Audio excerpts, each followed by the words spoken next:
Okay, so the first thing we're going to do is review exponents before we get on to the parts. So it's a gigantic introduction before I start the parts. Okay, here we go.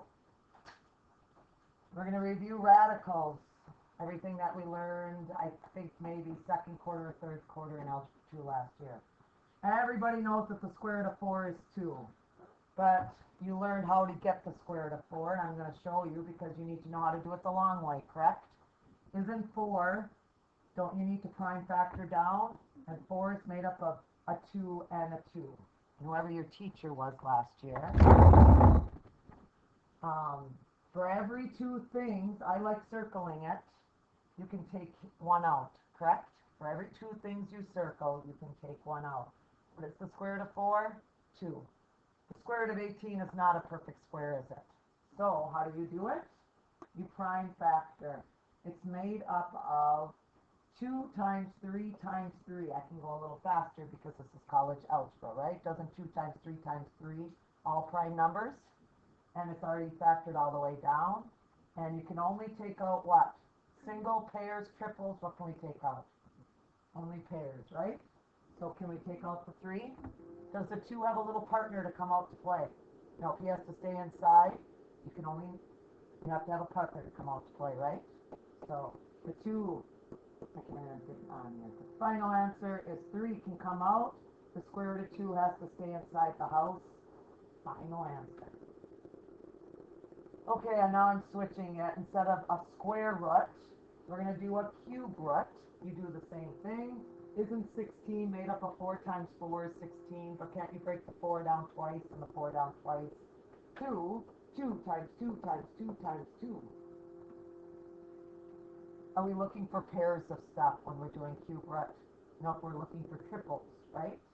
So I'm going to circle these 3. 1 can come out. There needs to be left underneath the little cube root house. Still a 2. Final answer. I'm going to skip this one, come back to it. I'm going to go on to 4th root of 32. I'll come back to that one. So I'm going to dwell on that one for a little bit. 4th root of 32. Isn't that made up of 4 times 8 is 32? And isn't 4 made up of 2 2s? And isn't 8 made up of 3 2s? What are we looking for in this one? 4. Yep, groups of 4. Do we have enough? We even have extra. The 2 can come out. They're still underneath the 4th root house. There's still a 2. Final answer. Okay, now comes these denominators. And you guys caught on to this, and the ones that didn't catch on to this, guess where they are? Where are they now? That didn't catch on to these radicals. If they pre-calculus, you guys caught on to this, you're in college algebra. The ones that didn't catch on to this went to pre-calculus. So, 2 over the cube root of 2. There's a rule in math that says you can never leave a radical in the denominator for your final answer. Is that ingrained into that brain of yours? You can never leave a radical in the denominator in math. There's a radical, and you need to get rid of it, right? We need to multiply the top and bottom by the cube root of something, correct? How many 2's do we have? How many 2's do we have? 1. How many more do we need? 2 more. So what are you going to multiply the top and the bottom by? Cube root of 4. You need to multiply the top and the bottom by the cube root of 4. Your final answer on the top is 2 times the cube root of 4. I should have made my 3 a little smaller. All over. How many 2's do we have underneath the radical in the denominator? How many 2's? 3. Don't we have 3 of them? Can we take 1 out since we have 3 of them?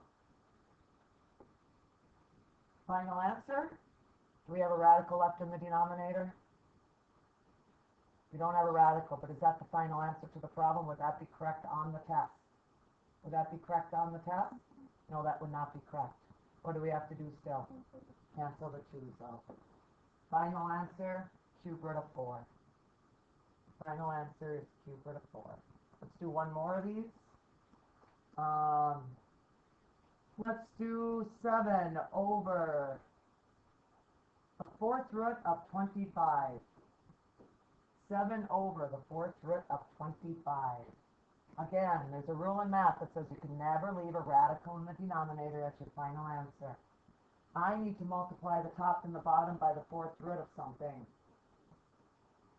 What do I need to multiply the top and the bottom by so that I can get rid of the radical in the denominator? The fourth root of 25. The top is going to be 7 times the fourth root of 25. But the bottom is going to be made up of 2 5s, another 2 5s. This is the fourth root house. This is the fourth root house. You could actually put them together to make a gigantic fourth root house, but why do that? Do we have enough 5s to take at least one out? Final answer, or can I simplify the 5 and the 25? Can I simplify the 5 and the 25, or is that my final answer? That's my final answer, right? This is underneath a house, you can't touch it, right? They're totally different.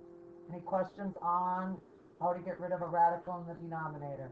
Depends on if it's a fourth root, a cube root, a square root, the fifth root, the sixth root. Who knows what they're going to ask you in here. Okay, moving on to, it's this one, yeah. All the laws that you learn. There are 12 laws you learned last year, right? All in one day. Anything raised to the 0 power in math is what? 1. Anything raised to the 0 is 1. Why is that? Your calculator says it, right? And why is that? You just know it, right? But I'm going to explain it to you why it is in a few minutes. Tell me to come back to that if I forget. Got it, you guys? If I forget, I want to tell you why anything raised to the 0 power is 1. Okay, second rule, 6 raised to the negative 1. If you have a negative exponent, it does not make a negative answer, does it? It makes a fraction.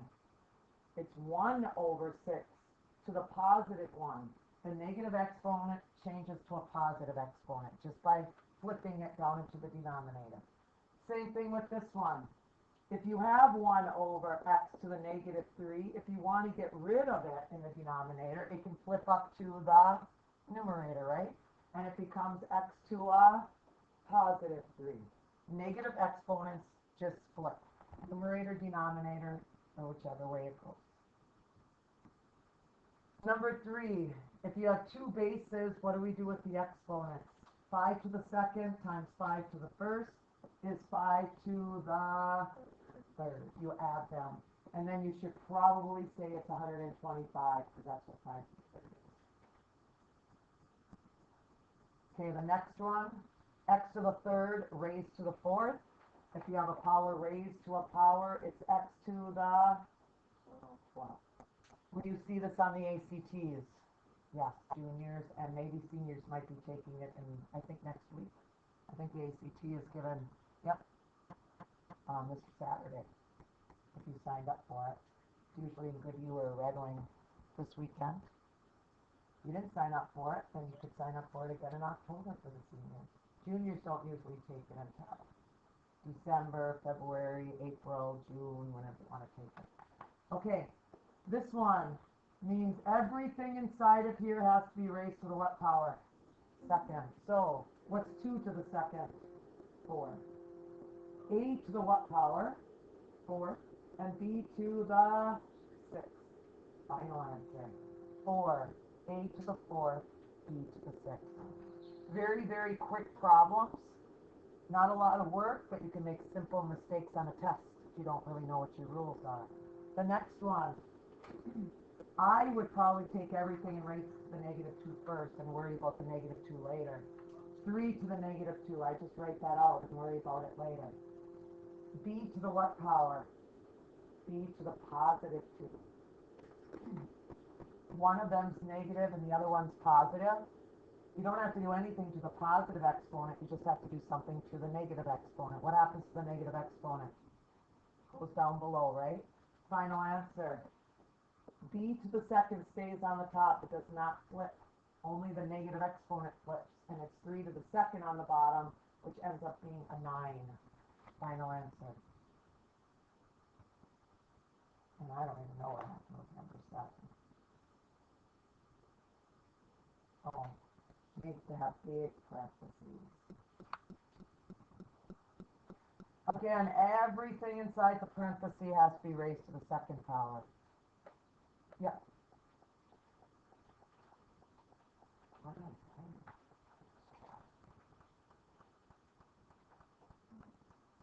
Oh, okay.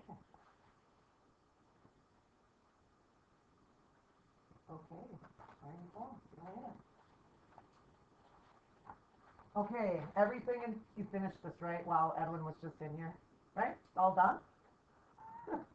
Finish it. See if you guys can finish this one on your own. 3a over b squared raised to the second power. Final answer.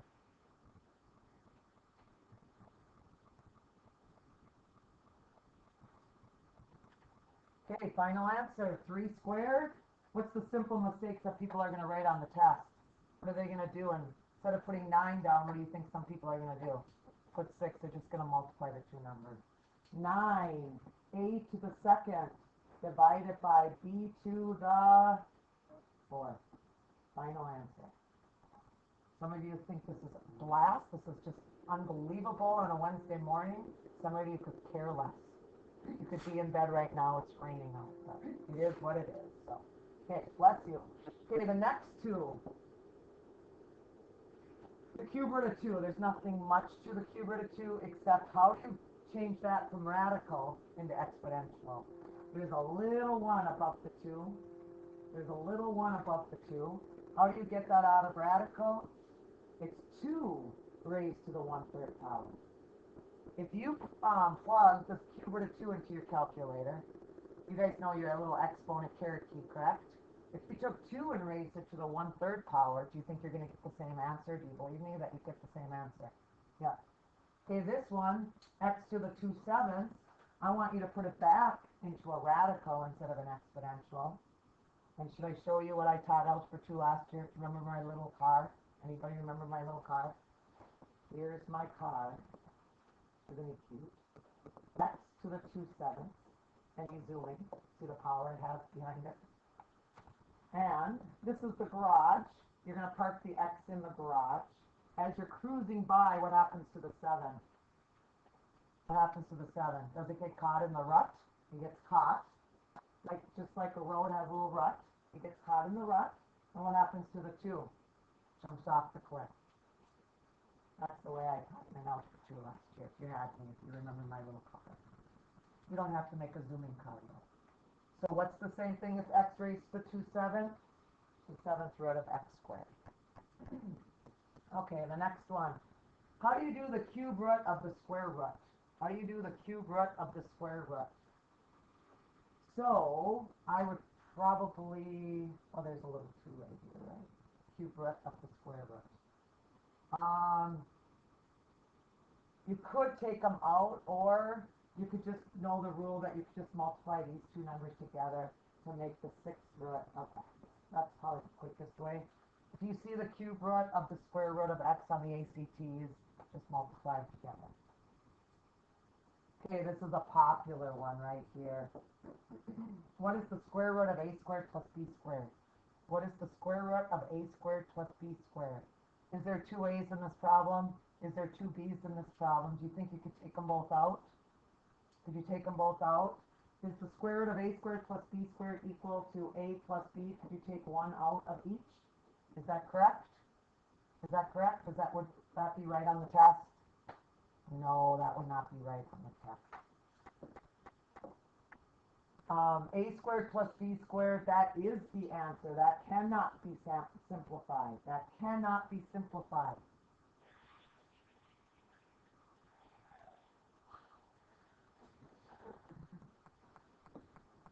A squared plus b squared. Remember, if you have an a plus b and another a plus b, as long as you have 2 of them, could you take at least 1 out? Could you at least take 1 out if you have 2 of them? You don't have this, though. What happens if I FOIL this out? What's a times a? A squared.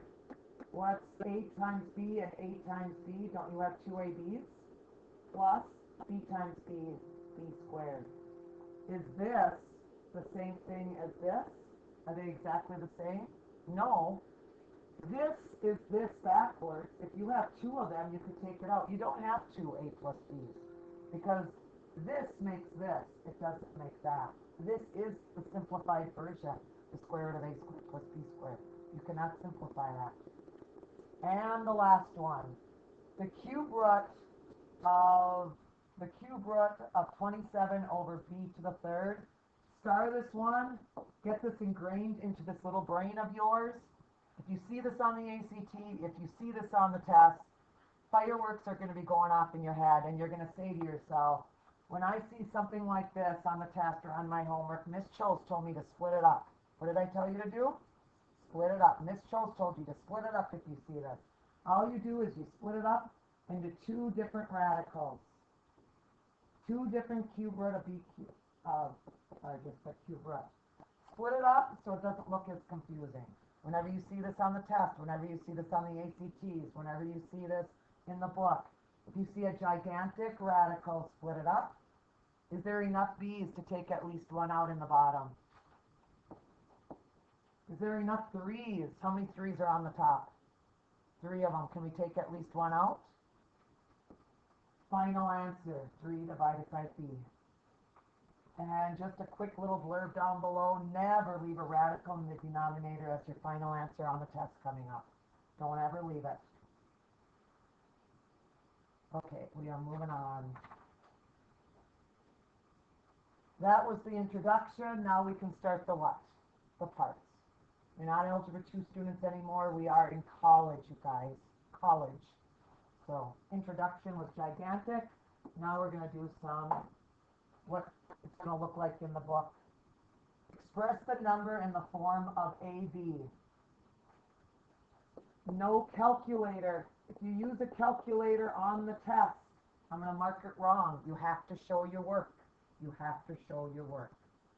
A negative 3/2 raised to the 4th. I'm going to write it so it looks like a fraction raised to the 4th.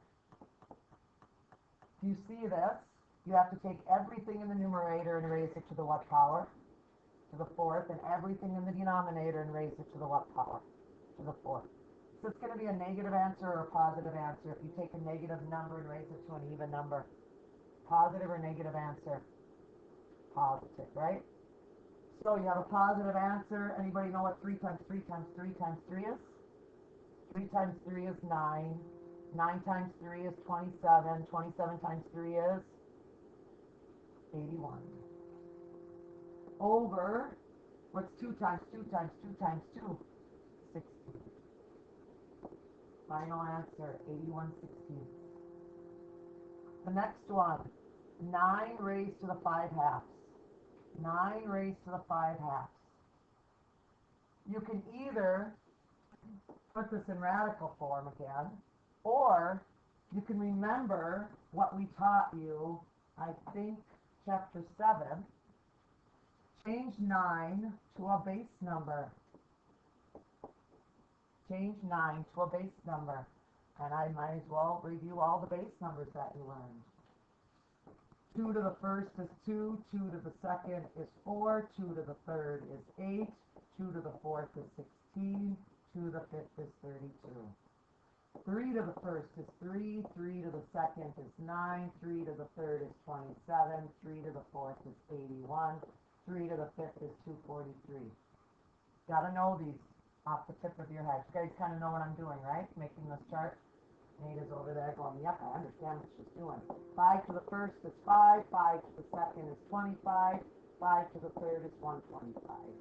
6 to the 1st is 6, 6 to the 2nd is 36, 6 to the 3rd is 216, 7 to the 1st is 7, 7 to the 2nd is 49. You don't do a lot of stuff. 10, I think most of you know your 10. 10 to the 1st is 10, 10 to the 2nd is 100, 10 to the 3rd is 1,000. Why did I skip over? Of course, I didn't do the 1. Why did I skip 4? Why did I skip 4 in my little chart? Because it's the 2. Why did I skip 8? Because it's the 2. Why did I skip 9? Because it's the 3s. Correct? You guys remember this? Okay, so I'm just going to do it using my base number. 9 is what base number? The smallest base number you can go is what number? 3 to the second. Look at how quick this is without a calculator. 3 to the second is 9. You're still going to raise it to the what power? 5 halves, right? Now you're going to use your rule. Do we add these or are we going to multiply these two? We're going to multiply them, right? What happens to the 2's if you have one in the numerator and one in the denominator? They cancel out. Do you need a calculator? No. 3 to the 5th is 243. If you take 9, use your little caret key and raise it to the 5 halves, and you put 243 down on the test, it's going to be marked wrong. You need to show your work. You need to show your work. Okay, the next one. Parentheses, a negative 0.008 raised to the 1/3. You could plug that into your calculator and get the answer, correct? But that's not the way it works here. Why am I showing you how to do it the long way? If you do take calculus next year, you can't use your calculator on half the test. You got to know how to do it the long way. First thing I'm going to do, I don't like decimals. Could we change that to a fraction if we wanted to? Yep, it's a negative something, I know that. I'm hoping you know what place value this is. What place is this? What is it? What place is this right here? Tens? What is this one? Hundreds? What is this one? Thousands. So how would you say that if you had to say?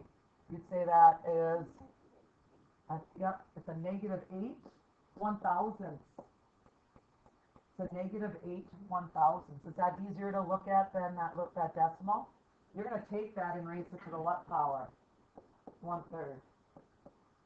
I'm going to separate it. The answer is going to be negative because you have 3's an odd number, so your answer is negative. You're going to take it and you're going to take both of these. I'm just going to leave it as a negative. I'm just going to take it out, and I just know my answer is negative. 8 raised to the 1/3 over 1,000 raised to the 1/3. I'm going to separate them into two different numbers, and I'm going to raise them to the 1/3. Now I'm going to work with my base numbers again, right? What can I change 8 to? What can I change 8 to? Yep, I'm going to keep going here. 2 to the 1, back. 2 to the 3rd. 2 to the 3rd raised to the 1/3. And 10 to the what? 1,000 is 10 to the 3rd raised to the 1/3. What happens to 3 and 1/3? Cancel out. You only have a what left? A 2. What happens to the 3 and the 1/3 on the bottom? Cancels out. You have a 10. I need a negative somewhere in this. The final answer, negative 2/10 on the test? Nope. Final answer is a negative 1/5. I just don't have room. You can end up with a negative 1/5. Try to do these without a calculator using base numbers that you learned in Algebra 2 last year. Okay, simplified, part 2 finally. We're going to simplify this. How do we simplify this? We just multiply. So, my final answer is going to be a negative answer or a positive answer for number 4. Negative or positive answer? Negative. So my final answer is negative. Do I have any other numbers to multiply by 2 by? Is 2 just the only number in the whole problem? Isn't 2 the only number in the whole problem? So far I'm going pretty strong, right? Negative 2. X to the what power? What do we do with this 2, this imaginary 1, and this 3? Do we multiply them together or do we add them? Add them. So what is that? 5, 6 of them? We have 6 x's and y. How many y's do we have if we have 1 here and a negative 2 there? Negative 1. I'm just going to leave it for now. I got to do something with it in a few minutes. Everybody probably knows what we're going to do. Z to the what power? 6. Final answer on the test? No. What do you have to do with y to the negative 1?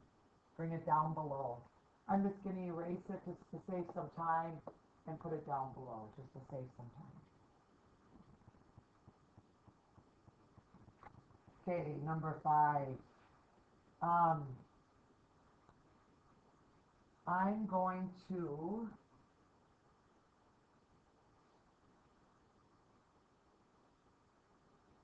I'm going to take each one of these and raise it to the 1/3 power. You can do this 2 different ways. I can take this and I can put it back into the garage. I'm going to do it this way. The cube root of 8r times the square root, it's only r raised to the 1/2.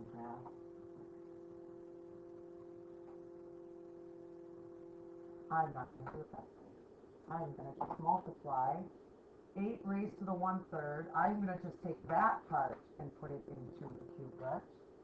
I'm going to leave the r still raised to a power. Everything inside of there needs to be raised to the 1/3. I did part of it. I put this in a radical, but I left this. This isn't raised to the 1/2. That 1/2 would have to be on the outside. Everybody see that? So that 2 is just lonely right there. And then it's r to the 1/2.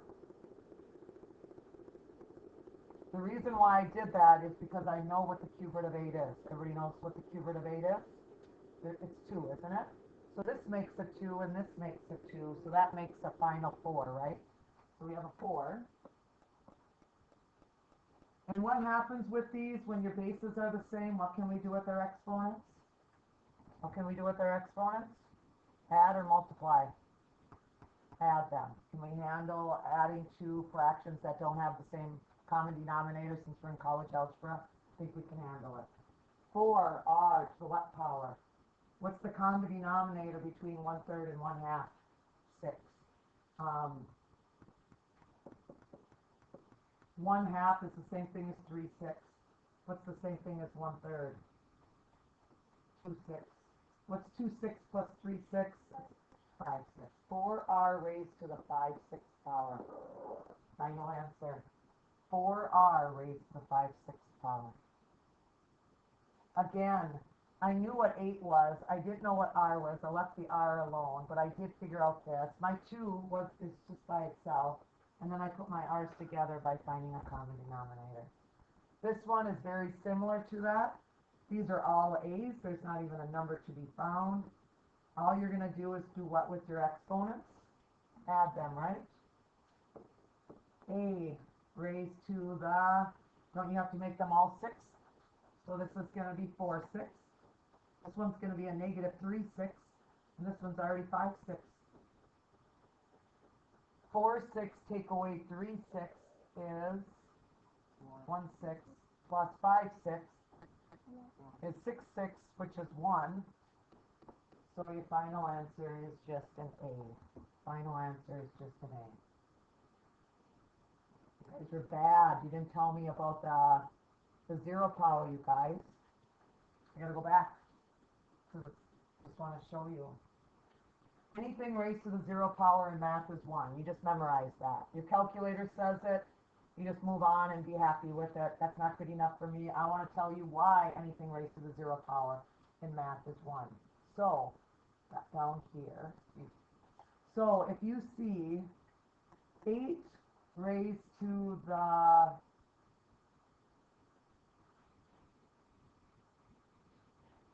8 raised to the 4th times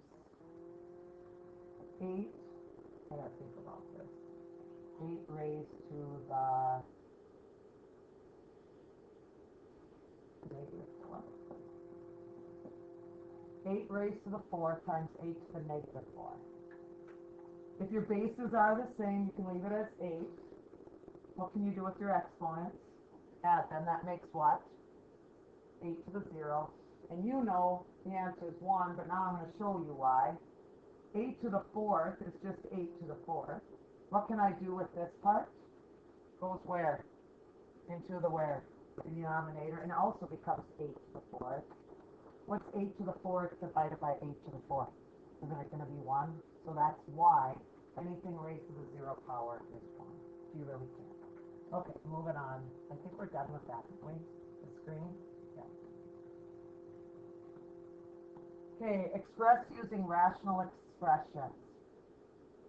This is a radical, and they want you to put it into exponential form. It's basically what a rational expression is. All they want you to do is get it out of radical and put it into exponential. So, you work from the inside out. Work from the inside out. I'm going to leave the radical on the outside.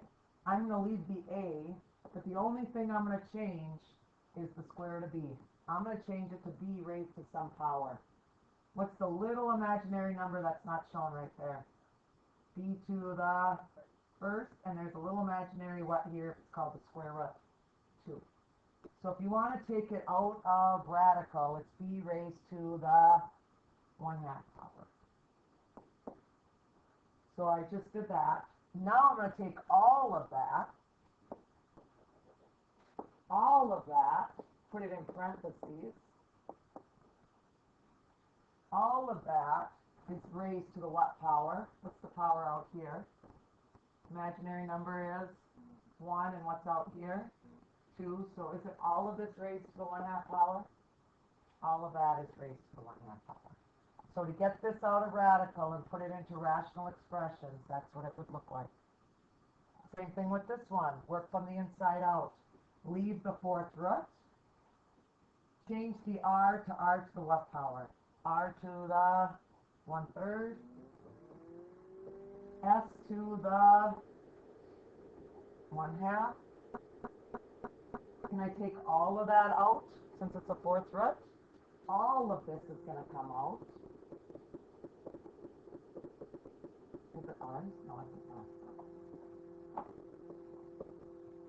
And I'm going to raise all of that to the 4th power or to the 1/4 power? 1/4 power. No answer. The directions say in the book, express using rational expressions. I expressed it using rational expressions. Okay, we're moving on. Put in simplified radical form. It's in exponential. We need to put it back into what form? Radical. Ready to put it back into radical? Make one gigantic radical sign. You're going to put the 4 plus x on the inside. I'm going to use parentheses still, because it's all of it. Which number goes in the little rut? The 2 or the 3? The 2 goes in the rut, and the 3 goes here. Put in simplified radical form.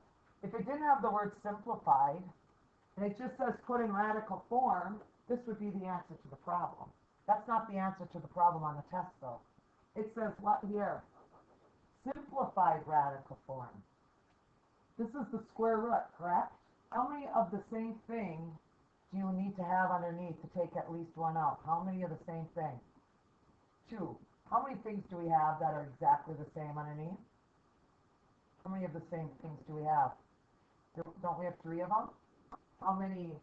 Don't we have a 4 plus x times another 4 plus x times another 4 plus x underneath there? So can I take one group out? I can take all of this out. But what do I still have underneath my square root? Who doesn't get to come out to play? The other last 4 plus x. You can use parentheses. I would use parentheses because it's a group of things. Do you understand that the concept in Algebra 2 goes farther? Do you see what we started with? We started with just numbers and taking out 2. Do you see what it turns into at the college algebra level? Expressions with variables. Is it the same concept though? It's the exact same concept. Okay, 8y to the 1/3. It says to put in simplified radical form. So I'm just going to make a radical. I'm going to put the 8y underneath. I could use parentheses. I'm not. Which number goes on the right? Do we need the 1 really? Do we need a 1? There's no 1th root of anything anyway. There's a square root, a cube root, a 4th root, a 5th root, a 6th root, a 10th root. There's no square root of it. 1th root. So, how many 2's are underneath there? 3. Can we at least take 1 out? Yes, because you have 3. So you can at least take 1, 2 out. How many y's do we have underneath there? 1. Can we take 1 out?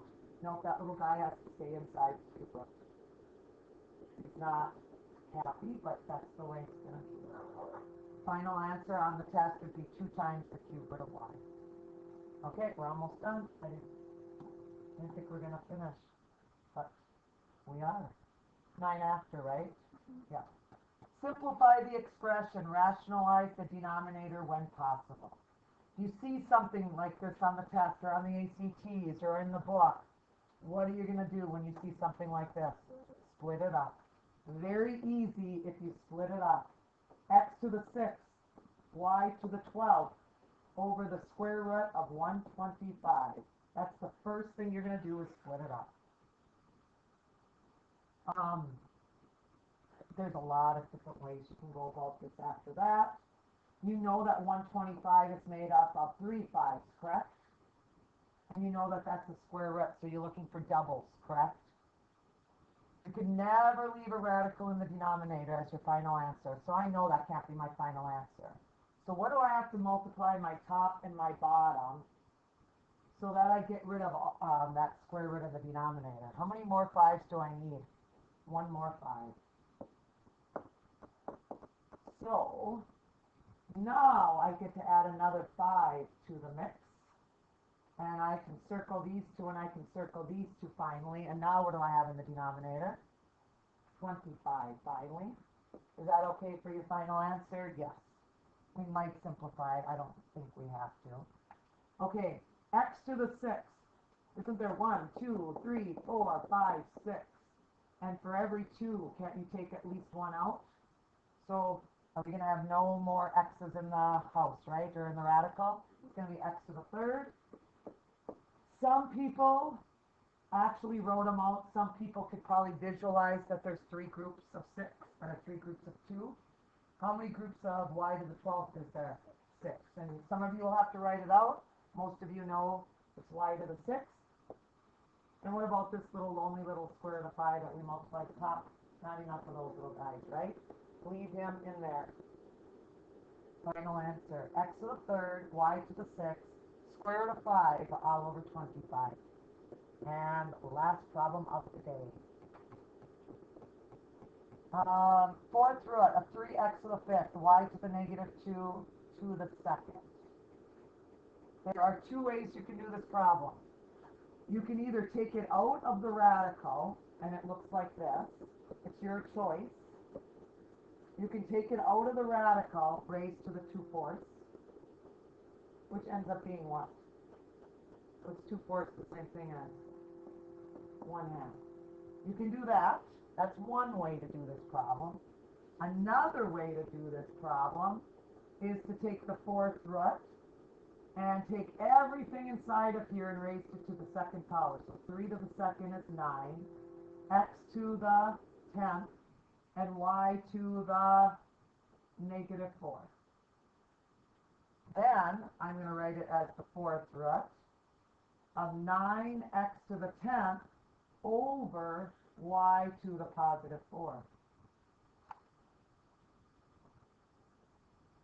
Then you separate it, correct? I can do that one too, but it's the 4th root of 9x to the 10th, and it's the 4th root of y to the 4th. And that is going to be, how many y's do we have underneath there? 4, and we can take 4 out, so what are we going to have on the bottom? Nice y, turns out nice. Do we have enough 3's? Nope. Do we have enough 10's? How many groups of 10's? I mean 10's. X's. 2 x's can come out. Under the 4th root, we still have a 9, and we still have 2 left, correct? Final answer. See how I did step by step? I did this. I left the 4 alone. I left the 4 alone. I left the 4 alone. The only thing I did was I slowly simplified the inside. If you did that, it ends up being the same answer even though it doesn't look like the same answer. I would probably just work with the radicals. Just work with the radicals. And what do we have, 2 minutes left? You have your homework assignment. I'll pass out the answer key, so if you want to start working on it, you can. You have all hour to work on this tomorrow, though, correct? Last year I didn't finish, and I had to finish the notes, and they only had about 40 minutes to work. You guys have 15 minutes to work. I got 1 minute or 2 minutes to pass out the answer key.